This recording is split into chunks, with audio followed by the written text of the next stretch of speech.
Hey friends, so last month I put a challenge out there for everybody to send me their best tutorials for the 3-beat weave, and today we're going to drill down through them. Drex here from drexfactor.com, coming at you with the entries for my tutorial challenge for the month of February, as well as a new challenge for the month of March. Before we dive in, of course, I just want to give a quick shout out to the friends of the channel. Big thanks to Dark Monk, Flow Toys, Pyroterra Light Toys, LMF Props, Spinballs, and Ultrapoi for helping to make the videos on this channel possible.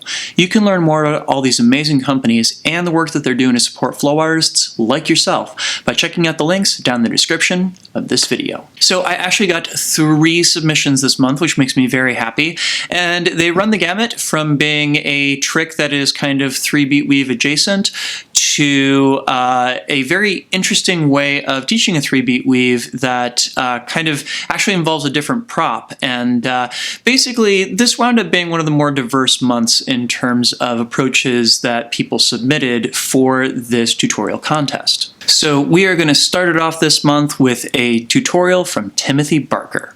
Let's dive in. Hey guys, Flowboy here, and I'm here to teach you how to do the 3-beat weave. Good intro. It's called the archer weave. That's not an archer weave. It's to the side of you, and you extend your left arm. Curious? And trace your left arm with your right one while still doing a weave. It goes something like this. Oh, okay. So, quick note here. And you can switch it back to the other. When you say the word archer weave, make sure that what you're doing on camera is actually an archer weave, because people need to put those two pieces together. Okay, archer weave tutorial it is. Not exactly what I was requesting, but I'm here for it. So this is a 3-beat weave right here. Yes, it is. Just focus on extending the left arm. Mm-hmm. Do above and below.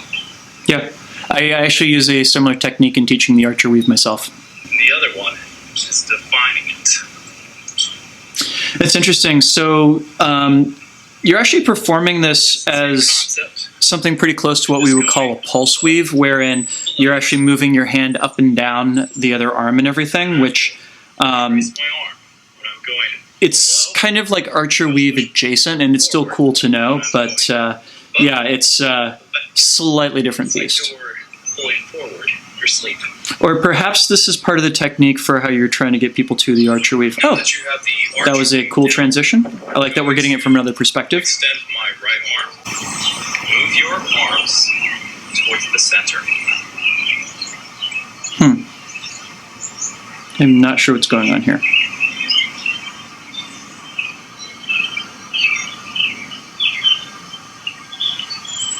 you have it.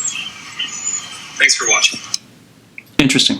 I'm still not sure what was going on at the end there. Hey, Timothy, and just so you know, I've recorded at least 3 takes of this where I've called you Travis rather than Timothy Barker because I'm a Blink-182 fan, sorry. Overall, I loved your intro, the way you introduced yourself and said what the tutorial was going to be on. I love the edits that you did so people could see the move from multiple angles and everything. I do have a couple questions about, like, I think that if you're going to tell people that this is the archer weave, what should be on screen at that point should be the archer weave itself. Also, I can't really tell if the technique that you were working with was to take people basically from a pulse weave to an archer weave, in which case the archer weave is literally just going straight above to under rather than doing the tracer along your arm out and everything.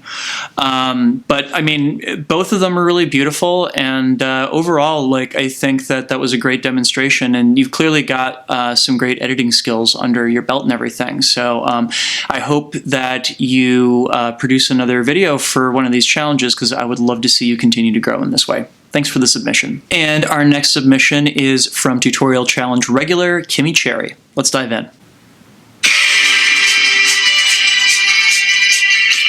Cool. I like leading it off with the demo. Wait a second.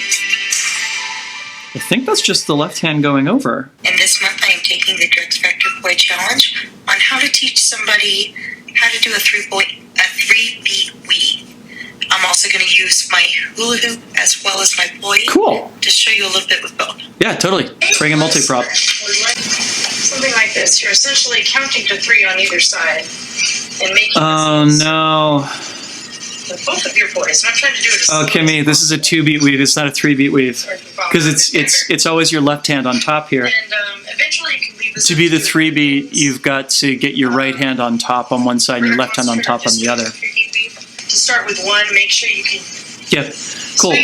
Starting from, I like to call these tic-tacs, that is moving the poi back and forth across your body. That's a great place to start. You kind of already know the motion. And if you don't know the motion, that's what we're going to start with.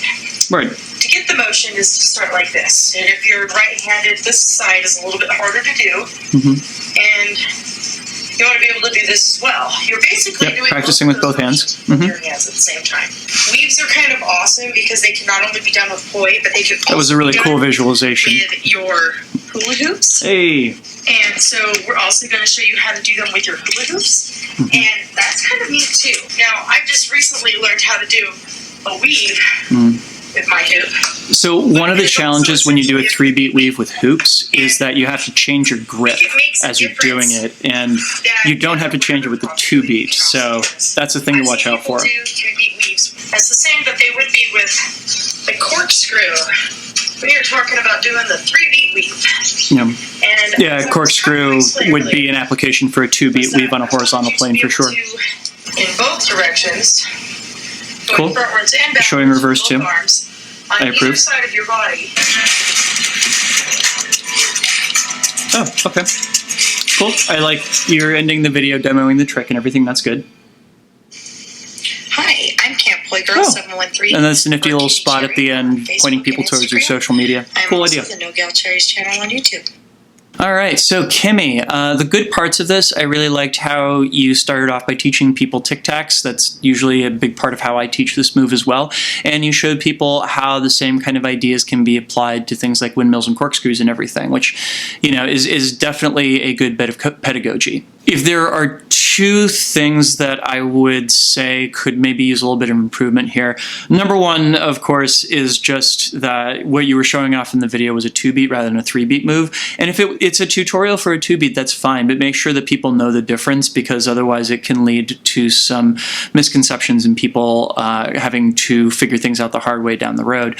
The other is that you had a couple edits in there that were a little awkward that cut something off about mid-sentence and everything, and really left me wondering how both of those sentences were going to end. So I know that sometimes it's tricky when you're editing to get it to cut in exactly the right place, but I would really suggest that you look to make sure that at the very least you get to finish your sentence or cut off at the end of a word or something like that. Yeah?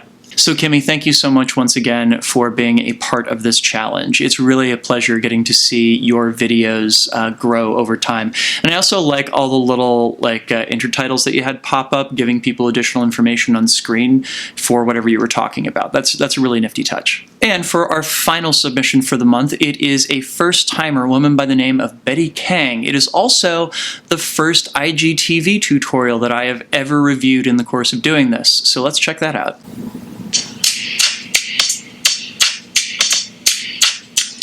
Cool. I like the title. I like the demo. That's a great way to start off the video. Hi everybody. Today I would like to share a bit about the 3-beat weave for fan nails. So I'm going to use these two little sticks to help me. And I hope I will be able to do the 3-beat weave a bit more easily at the end of this little tutorial. So yeah, it is a kind of... It is a bit of a secret to teaching this, that it's way easier to learn with rigid than floppy props. But yeah, normally I try to... Sometimes I'll give this to poi students to learn with a rigid prop, and sometimes I won't.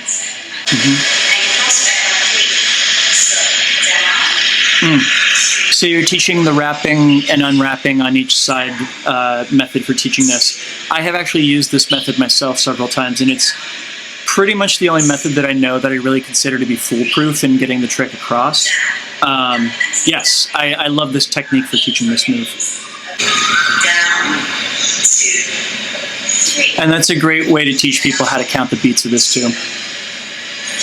So now I'm going to go a bit faster. 3. Even faster. Cool. I like how you're building up the speed of this bit by bit. Down 2, 3. Down 1. Uncross on 2. I also appreciate how you started this off with a version of this prop that doesn't have the tail on it, so that people could focus on learning the motion before they brought the tail into it. Like, the tail can sometimes get messy in terms of planes and everything, so I like that you went step by step like that. That was really good. Okay, so this here in front of me. Now, I do like to practice against the walls because that keeps my planes nice and flat. Good call. Yeah, practicing against walls for plane control is a good idea. If you don't, down 2, 3, down 2, 3, down 2, 3, down 2, 3. Now, don't be afraid to use your body to help you change the direction of your hands, especially in the beginning. Yeah, that's a good note. Down against the wall. Okay, I hope this helps. If you have any questions, just let me know. Cool. Well, that was a delightful tutorial. You have a great on-camera personality there, Betty. Yeah, I really appreciated how you showed the trick from multiple perspectives and gave people notes not only on plane control, but also on how they could count the beats and everything.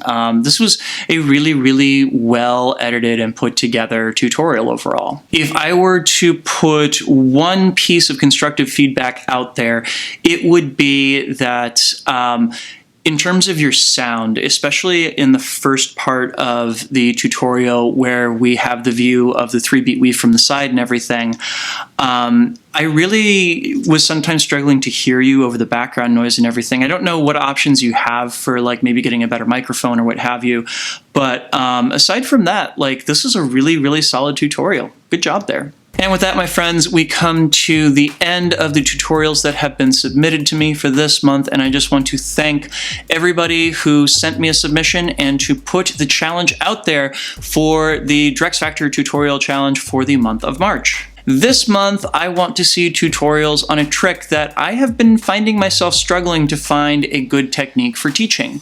That is tuck turns, and I'm going to include just a little bit of B-roll right here so you can tell exactly what trick I'm talking about.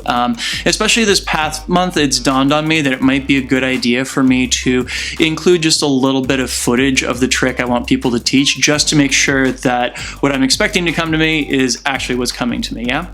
So, if you can, send me your best tutorials on how to do tuck turns to my email address, drex@drexfactor.com. Your deadline is going to be March 25th, and you can expect to see my,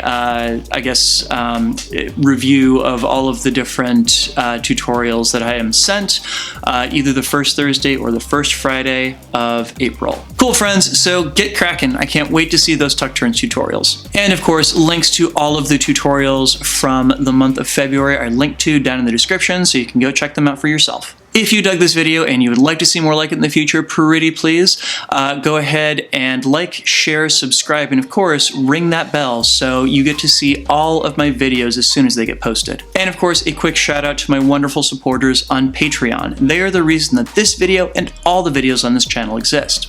If you would like to sign up to support the work that I do, please head on over to patreon.com/drexfactorpoi and sign up. You get early access to all of my content, as well as a host of other really awesome rewards, and of course, a say in what topics I tackle in the future. So, go sign up, and thank you in advance. Peace.